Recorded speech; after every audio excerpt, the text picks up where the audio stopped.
கிறிஸ்தலால் இன்றைய நாளுக்குரிய வேதவசம் சங்கீதம் 105வது அதிகாரம் 19வது வசனம்.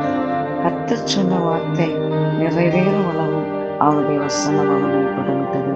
அன்புக்குரியவர்களே, இந்த அருமையான காலையிலேயும் அருமையான இயேசு கிறிஸ்துவின் இனிய நாமத்தில் வாழ்த்துகிறேன். அருமையான தேவனுடைய பிள்ளையை இந்த நல்ல வசனத்திற்காய் கர்த்தருக்கு நன்றி செலுத்துவோம். பாருங்கள், கர்த்தர் சொன்ன வார்த்தை நிறைவேறும். சில வாக்குத்தத்தங்கள் நம்முடைய வாழ்க்கையிலே கர்த்தர் தந்திருக்கலாம்.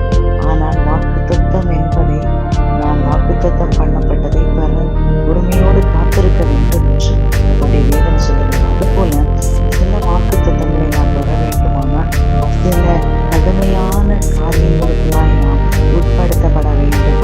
பாருங்கள், தாவீது ராஜாவாக அபிஷேகம் பண்ணப்பட்டு ஆட்டுகளை ஆடுகளின் பின்னே கொள்ளுகிற ஒரு மனுஷனை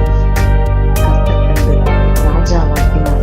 ஆனால் அந்த ராஜரீக அபிஷேகம் அவர்கள் இருந்தது.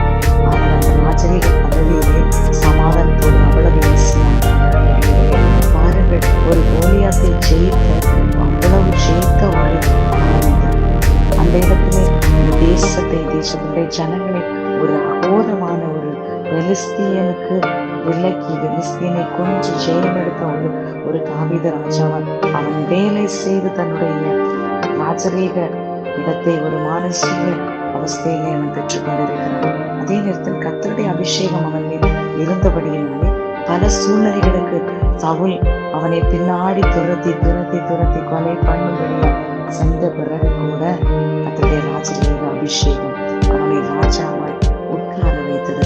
ஆனால் அதற்கு முன்பதாக அநேக சூழ்நிலைகள், அநேக போராட்டங்கள், அநேக பாடுகளுக்கு தாவீது ராஜா சொல்லப்பட்டார்.